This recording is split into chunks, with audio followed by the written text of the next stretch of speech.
Good morning.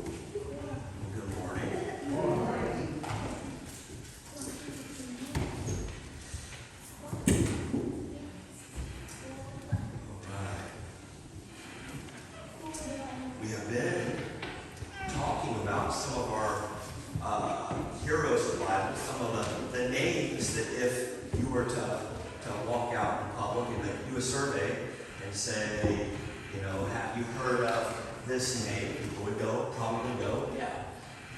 Names like Adam and Eve and Noah and maybe Abraham, probably that may be a little bit more obscure. Today we're going to look at a guy named Moses. If you were to walk out, like I said though, and you were to go, finish this sentence, David and, most people would have an answer for you. They've heard the story of David and Goliath. And so these are the people that we've been talking about, and I wanted to do that because typically we only tell one side of the story. We said we have our VBS, our Sunday school version of the story, and when we do that, I think there's something that happens inside of us as followers of Jesus to go, I can't relate to these people because we only tell the good stuff. So what we've been doing is we've been taking the opposite approach, and we've been highlighting all the bad stuff. Now, could you imagine if somebody did that to your life? They looked at you and they went, look, Brenda's nice, and she's got all these wonderful things about her, and she's fun, and she's funny, and we like being around her. But then they go, but she's done a few things. Right? Right. That's what we've been doing to these characters. And so, is it fair? Probably not. But what I want us to do is to go, look, there's a dark side of these people, and they were the exact people God said, these are the people that I want to use to do what I want to accomplish in the world.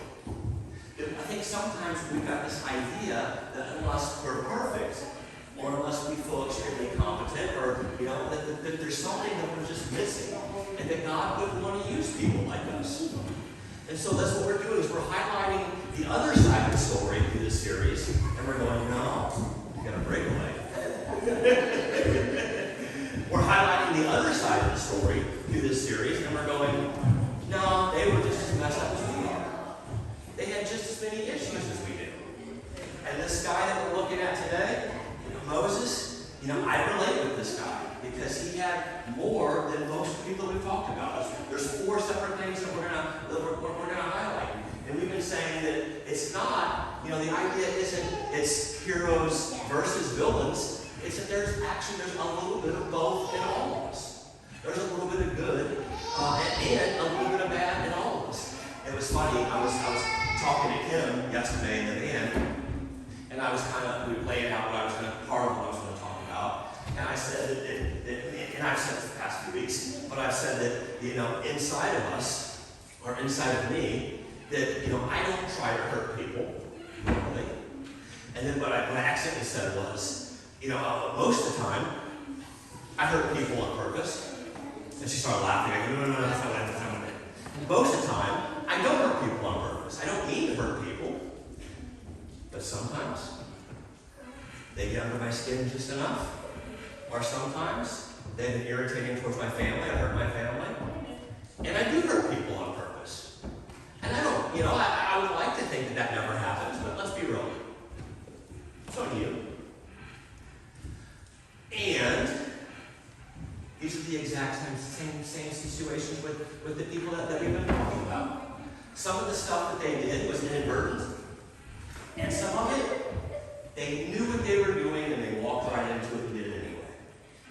And that's going to be that's the first thing that we're going to notice about Moses here in a minute. But Moses, like we've been saying, this story, it's kind of wild. And we missed part of it because we've seen the movies, and so we know the end. And so we glaze over some of the things that happen in the story. If you brought a Bible, or if you want to grab the Pew Bible that's in front of you, you can open up to Exodus chapter 2, is where we're going to start here in a second. But Moses was born in a weird time. He's a couple hundred years after Abraham, who we talked about last week. And by this time, there had been a new Pharaoh, and a new Pharaoh, and a new Pharaoh. The one that was there when Abraham was there was very kind towards the Hebrew people. He liked them, he liked Joseph, Joseph helped them, Joseph helped them grow and prosper. And this is a couple hundred years later, and by the time that the Pharaoh gets to be in charge, the king of Egypt gets to be in charge in the days of Moses, he has no affection towards Israel, towards God's people. And so God's people find themselves in a predicament. They're slaves. And it's so bad that as he's looking out, as the pharaohs have looked out, and they've gone, the Israelites, while at one time they were a blessing towards us, now they're just a blessing unto themselves, and they're growing. And we're afraid that if they keep moving in this direction, that they're going to be able to outnumber us. If there's a war, then they're going to be able to overtake us. And so he institutes this policy infanticide, and he begins to kill all the boys that are around the same age as Moses. I was trying to imagine what this would be like. I'm 43 years old. And so what it would be like for Moses was getting up and going to high school one day, and him being the only boy that's there. Because they killed all the rest of the boys. Right? On the surface, maybe it doesn't sound too bad. I don't know. But could you imagine that? You get up and you are the only boy. 3 years up, for me, up to 46, there's no other guys that are my age anywhere in the land. Down to maybe 39. For like this 5 or 6 year gap, there's no other boys that are my age. Now they didn't listen to the Egyptian boys. And so as Moses, if you've seen the movie, you know that he ends up in Pharaoh's household. So they didn't listen to the Egyptian boys, so when Moses got there, he would have other boys his age. But somewhere along the line, he found out he wasn't Egyptian. He was Hebrew. And as he would look out at the Hebrews, there's no other boys, and eventually there's no other men that are my age. They were all killed. Could you imagine the moms of the other boys that had kids that were Moses' age? And they look out and they see Moses one day, and they're filled with sorrow, maybe bitterness towards Moses and his family. Why did that boy get to live when mine did? But Moses' mom, she does this shady, kind of remarkable thing. And she lies and she hides her child. And like I said, he ends up in Pharaoh's household, and he gets the benefit of becoming a prince of Pharaoh, a prince of Egypt. He's potentially in line for the succession of the throne. One of his daughters, I'm going to make him my son.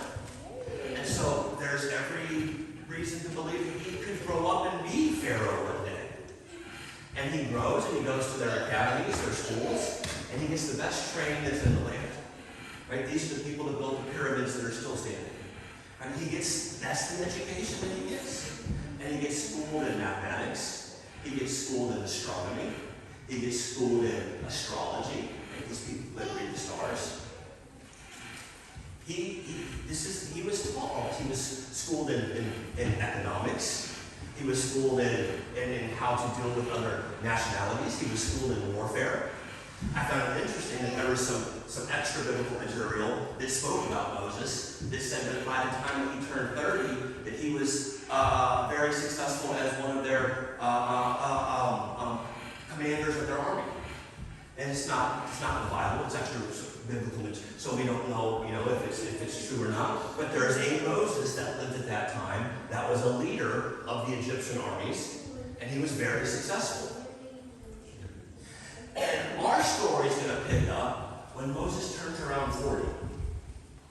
When he turns around 40, we don't know if God had spoken to him or if Moses just began to have a real heart for his people. And one day he looks out, he decides he's going to visit his people, and he gets out there, and he sees that there's an Egyptian that's mistreating one of the Hebrews and abomination. And there's this little verse that says here in Exodus 2, around verse 12, it says this: one day after Moses had grown up, As I say, we find out in Acts chapter 7 when Stephen's teaching that he is about 40. But one day after Moses had gone up, he went out to where his own people were, and he watched them at their hard labor. He saw an Egyptian beating a Hebrew, one of his own people, looking this way and that way, and seeing no one. He killed the Egyptian. He killed him. And then he went and hid him in the sand. We don't know, as I was saying, we don't know if God has spoken to him and said, look, I want you to be the person that I use to deliver my people. Or if Moses he got a heart for his people, he saw they were being mistreated, and he decided, somebody's going to do something about this. I'm going to do something about this. And so he decided, he went out one day and he saw this happening, and he decided, today's the day. This story is so weird to me because of who Moses was. Like, he was royalty. He didn't have to do this. He could have had the guy just locked up for mistreating his people because he's a prince. He's one of Pharaoh's kids. Now, that would have caused a whole other side of issues. But isn't that what happens to us whenever we choose not to respond the way that God tells us to? Right? I say this all the time, and probably get tired of saying it. When someone hurts us, and we're supposed to forgive, but we don't want to forgive, we want to hurt back. Right? We're being rash, like Moses. When we hold on to our anger, when we hold on to our fear, and God says, look, I need you to let that stuff go. This is what Moses is teaching us. When we run ahead of what God asks us to do, it might be that God put this vision into Moses. I don't know. But this definitely wasn't the way that God wanted Moses to go about doing it. And so Moses, it says he looked this way and he looked that, and what that tells me is he knew what he was doing wasn't right. He was covering all of his tracks. Haven't you done that before? You look around, anybody watching? Right? For my teenagers, stay out of the kitchen. We'll be home in a few minutes. We're going to cook dinner. Well, we're not even home. Cookies are fair game, right? We look this way and we look that, and we get ourselves into trouble. Like, this is the first thing that shows Moses' humanity. He didn't have to murder this guy. Like I said, it could have ended up being a political nightmare. Why are you siding with the Hebrews, Moses? What's that about? Doesn't at times it seem like doing the right thing, follow what Jesus said, put you in some other awkward situations? It seems like it would be easier just to fight back or to give somebody a piece of your mind and be done with it. But whenever you stop and you try to do the right thing, the other night, there was a family that was out walking their dog, and they had two little dogs. And as I was pulling around the corner, I saw one of the dogs. It was a cute little beagle. It was tri-colored. It was white, and it was brown, and it was black. And I was kind of looking at it, and they just start. I got the windows up, and I got the radio on, and they're just starting. I can just see that there's venom. Like they're just yelling at me. And so I stopped and rolled in the windows, and I said, "Such a beautiful dog."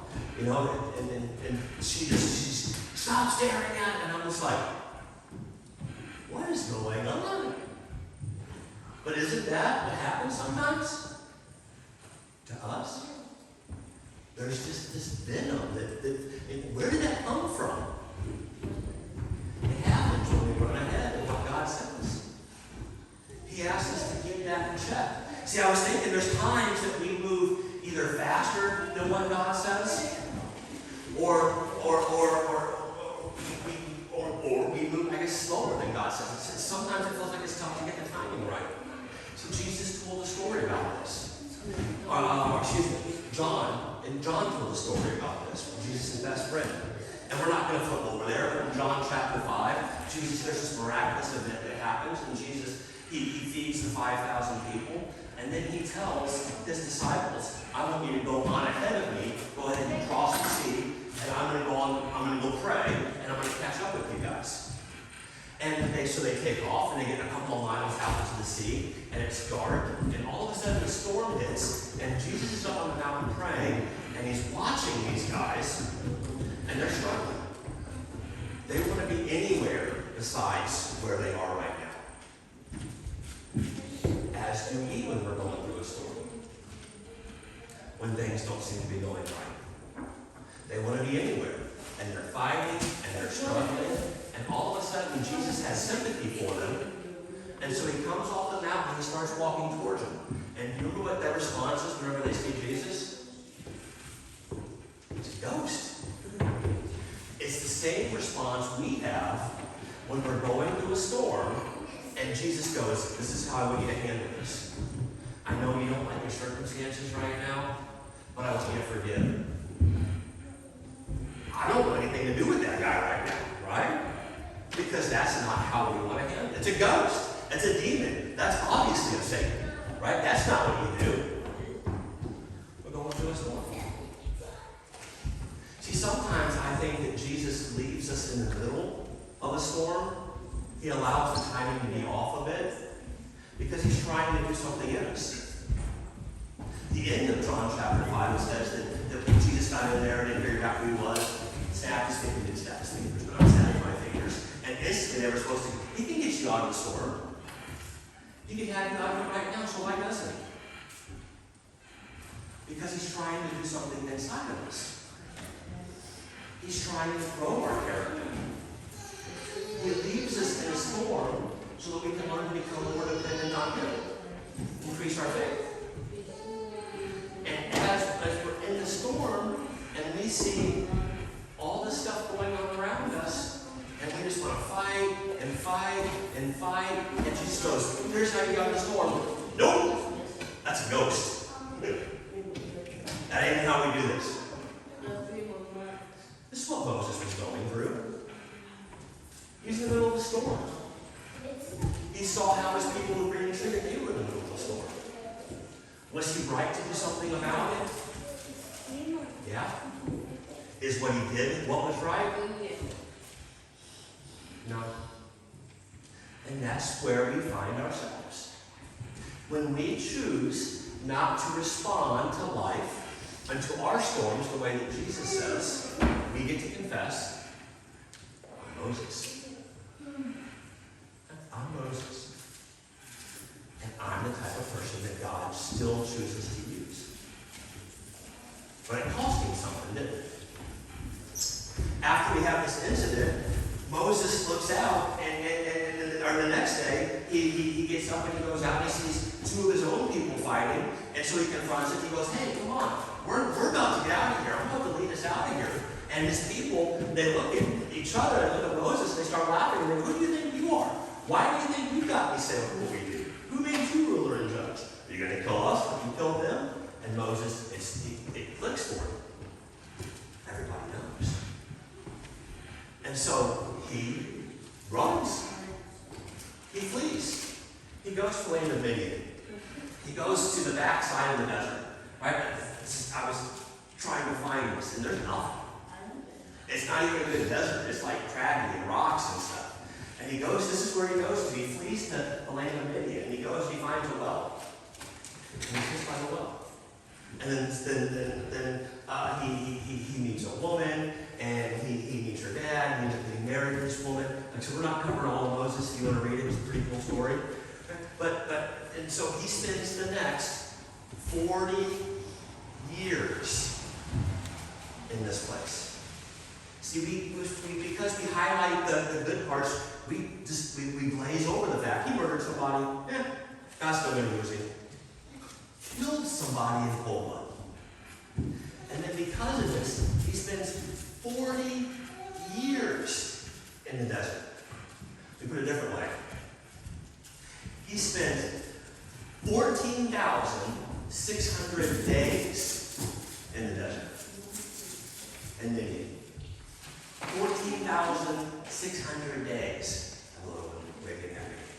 I think she's going to give Joe money years also. Right, don't glaze over that. Right, I'm 43. I'm 15,886 days. Give it to you because of leap year. Okay? 40 years. That's roughly the time that most people spend working. 40 to 45 years. He was 40 when he took off, and he spends 40 years.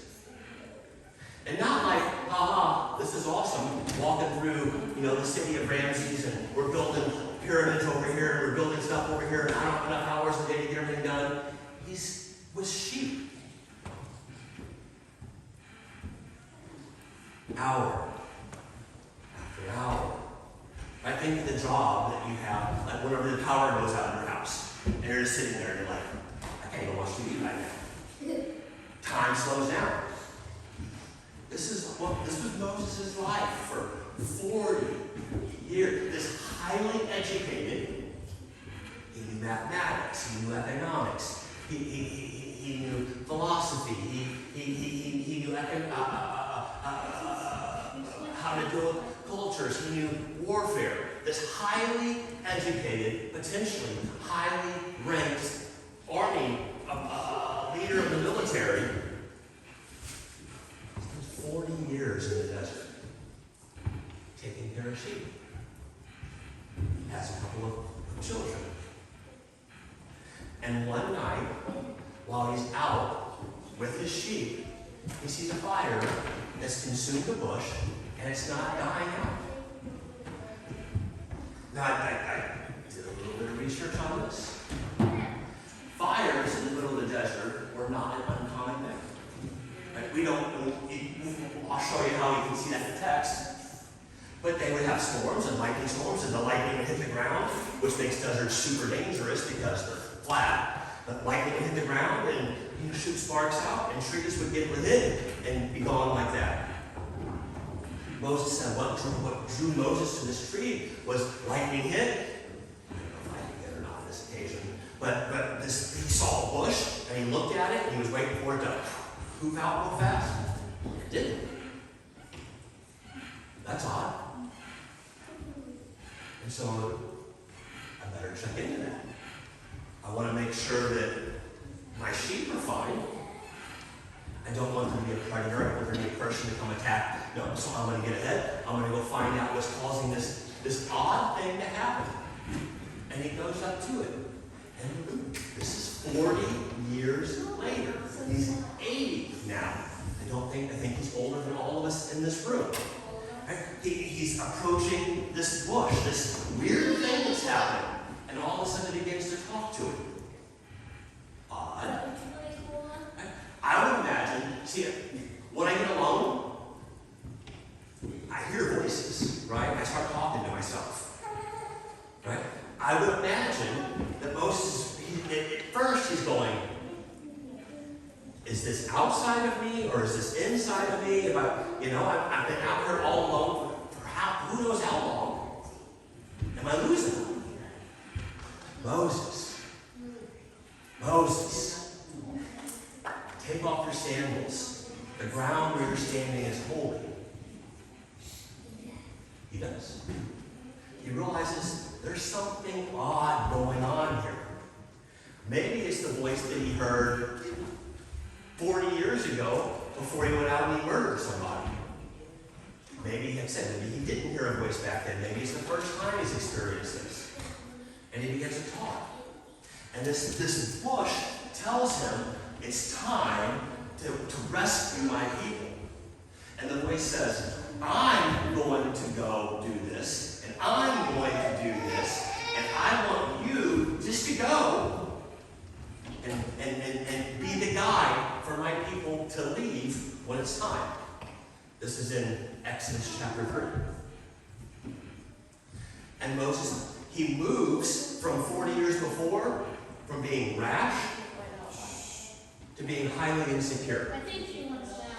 If you find yourself highly insecure, like me, you can confess, I'm Moses.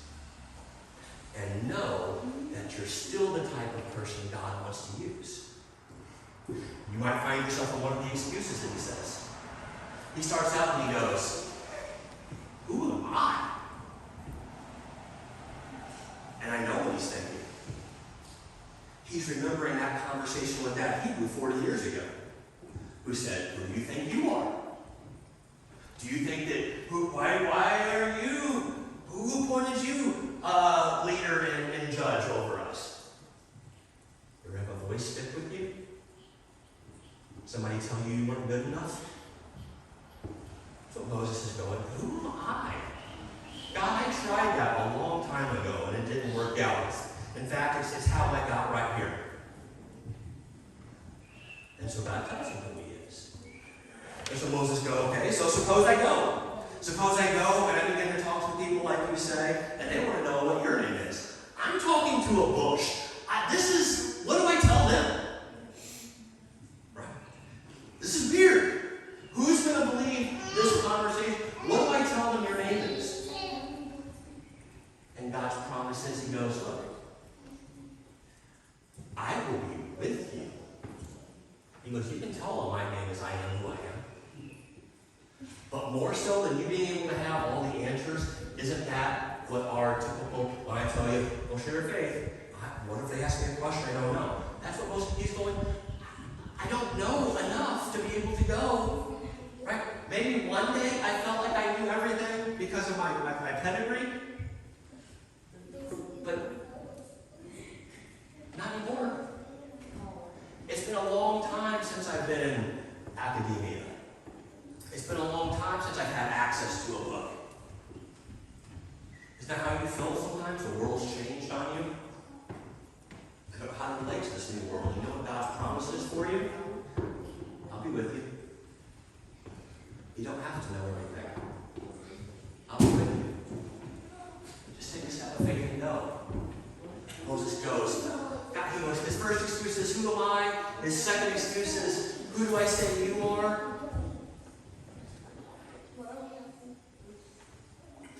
From there he goes, what if they don't believe or listen?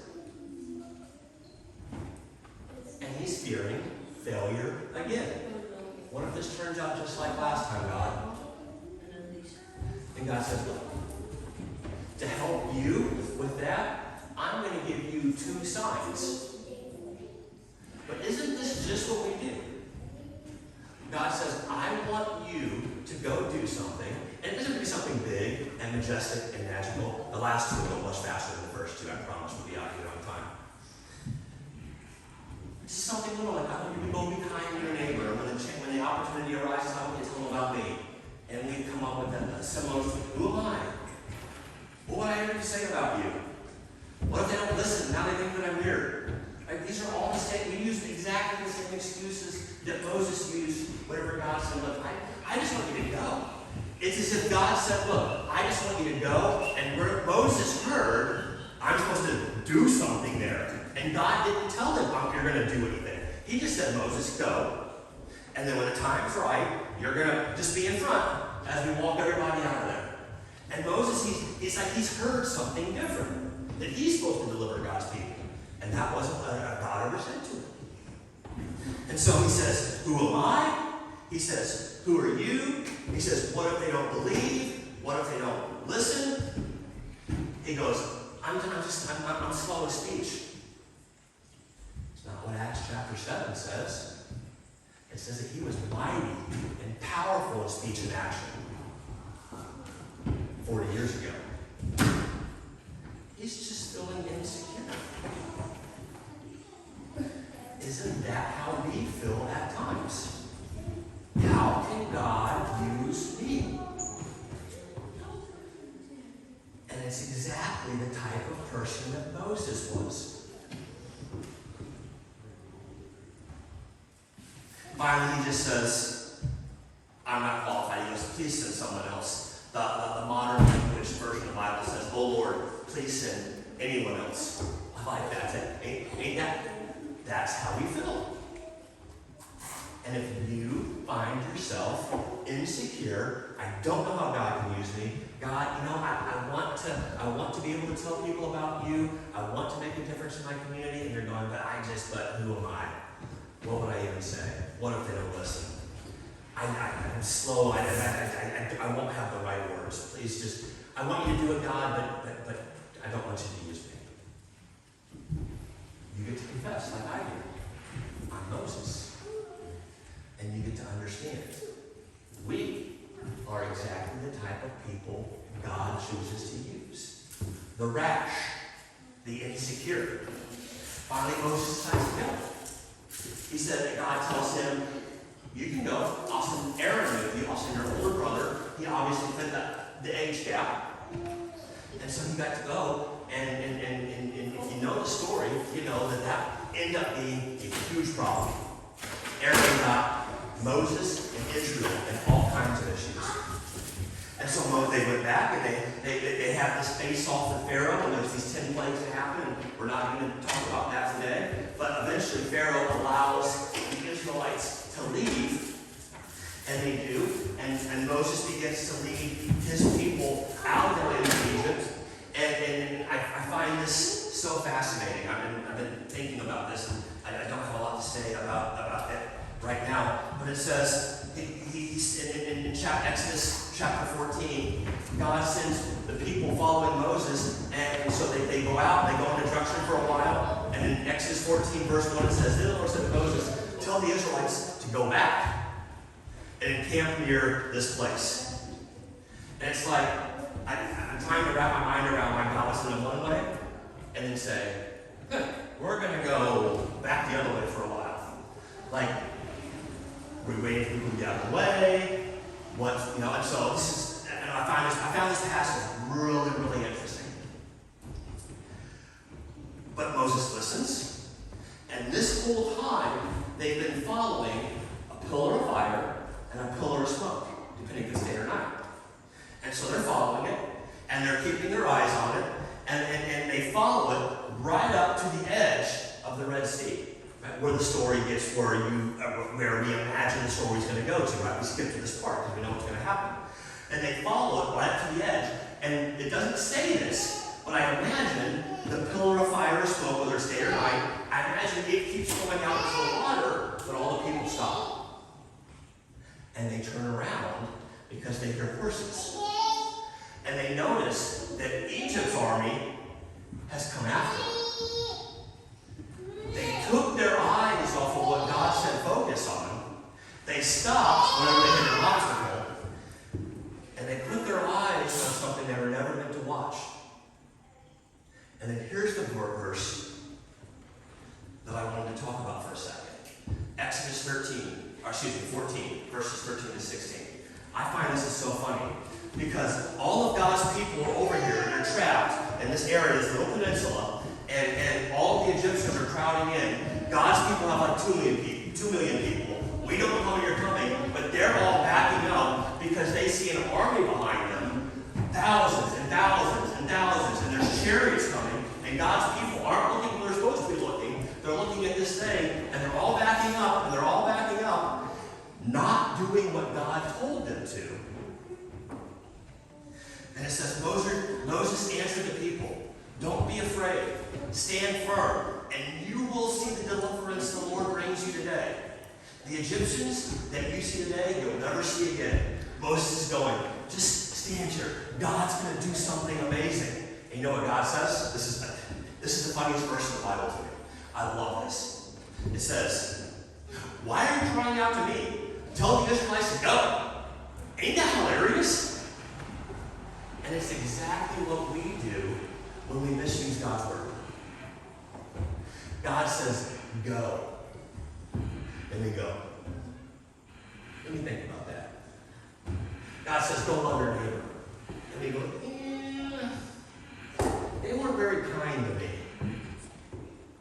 That's exactly what Moses is doing. And I think it's why the writer of Hebrews tells us that we're supposed to fix our eyes on Jesus. Because when we've got our eyes focused on Jesus, you know what we're not seeing? The pain that it caused us. Or the storm that's brewing around us that we talked about in John chapter 5. Or, like Peter when he was walking on water, the winds and the waves. He says, fix your eyes on Jesus. Not on all this stuff that's happening around him. If Moses would have kept Israel's eyes on the flame and on the pillar that led them into the water, I would imagine, I don't know, but I would imagine it would have been a lot like when Joshua, when they crossed the Red Sea. And as soon as they stepped in, the water receded. But God, in his mercy, what he does, he goes, you guys are looking the wrong way, so what I'm going to take my presence, and I'm going to put it between you and Israel so that you don't have to look at your fear, and so that you can be assured they won't be able to attack you until they get across. Now Moses, get back, go in the direction I told you to. And they do, and everything works out just fine. And it does when we trust God's word. And when we take our eyes off where God tells us to look, all we see is the fears, just like Moses and the Israelites. If you're somebody that has trouble keeping your eyes where they're supposed to, and you find yourself afraid, you get to confess, I'm Moses, and I'm exactly the type of person God uses. If you're rash, if you're insecure, and if you're unfocused, irresponsible with God's word. One last one, super quick. Later on, God gets his people across the water, and they go and they worship at the mountain, and there's a huge debacle there because of Aaron, and they take off. God tells his people, look, because of how you've treated me, you're going to spend 40 years wandering in the desert. Same thing that happened to Moses. Let that sink in for a don't blaze past that. How's Moses feeling now? He's been down this road before. And God's people, even though Moses can go, I've been there, I've done that, they continue. They complain. God doesn't give us enough to eat. God doesn't give us enough water.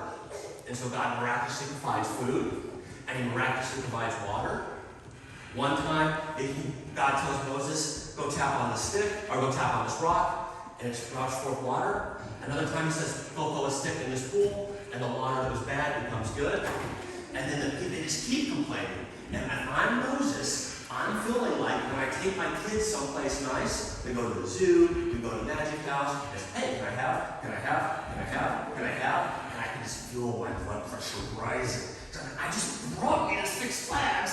I don't have enough money for a pretzel and popcorn and chicken fingers and all they know, right? It's just, but God's people, they're going, not providing. God's not providing. God's not providing. My wife thinks she's funny. And so, it was all your fault. God's going, people are going, people are complaining. And I can just feel over this period of time that this is happening, I can sympathize with Moses and just feel his blood pressure rising. And they come and they complain, Moses, again, we don't have enough water. And Moses, they go to God, and God says, take this rock, but this time, I just want you to go speak to it, you and Aaron, and when you do, water's going to come out of it, and everybody's going to be fine. There's going to be plenty for everybody. And Moses gets out there, and he gets in front of everybody. This is in Numbers chapter 20. And he goes, you got, because he says something that's really funny. He says, take the staff. So Moses took the staff. Listen, you rebels. You guys just can't get it. And I can just see he's so mad, he blacks out, like I did a second ago, forgot where he was at. And he goes, well, last time I was supposed to strike the rock. And he starts striking the rock, boom, and water comes out. And God goes, Moses, you didn't trust me. I didn't say strike the rock. Now you don't get to go in the promised land. And if you're like me, you go, ain't that kind of harsh?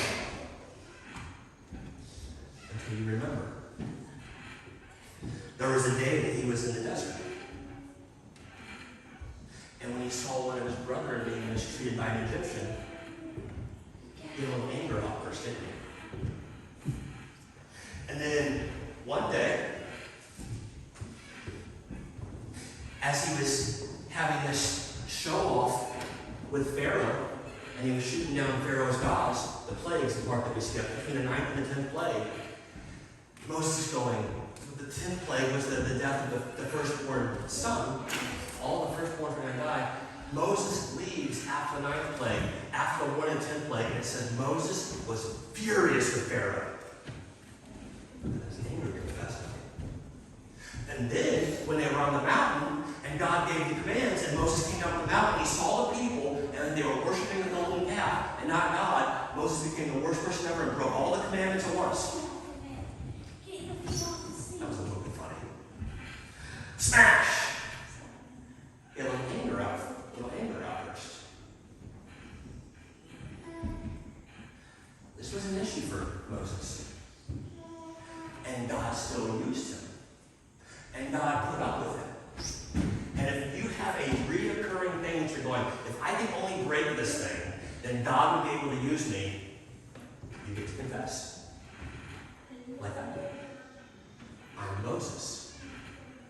And God still uses people like me. See, this is why I say I relate so well with the story of Moses. God was a mess. Like me. And like some of you. And this morning, if you find yourself, and you go, sometimes I just can't seem to get God's timing right. Either I want to run ahead of God, or I don't want to wait in the storm. I don't want him to do something. I'm not going to respond the way that he says. I'm going to respond the way that I think's right. Or if you find yourself and you go, that's just saying, oh, I'm insecure. I don't know how to relate to them. I'm just insecure. I don't know that maybe a long time ago I could have done that, but I can't do that. Maybe you find yourself insecure. I don't know what to say. I don't know what I would tell people about you. I'm scared of stumbling over my words. Please listen to somebody else. You find yourself insecure. You find yourself rash. You find yourself insecure. You find yourself, excuse me, using God's word irresponsible. Taking your eyes off where they're supposed to be, and then trying to get God to come through for you, and God is. This ain't the way we're doing it. Get your eyes back on Jesus. Or if you find yourself with a sin that you just can't seem to get rid of, God says, this morning, we get to confess, I'm Moses. And I'm exactly the type of person God uses. Let's pray. Your Heavenly Father, God, your mercy is amazing. And there's people that I look at, the people that I look at, heroes of people that have led churches and have grown ministries. And they seem perfect from a distance. And we all know that they're not. But it's hard not to look at people and go, I'm not that, you can't use me. And so I'm so grateful for the examples in the scripture that you give us. God, help us not to glaze over the bad stuff, the evil side. But help us to sympathize with these people and understand that if that was the type of person that you decided to use,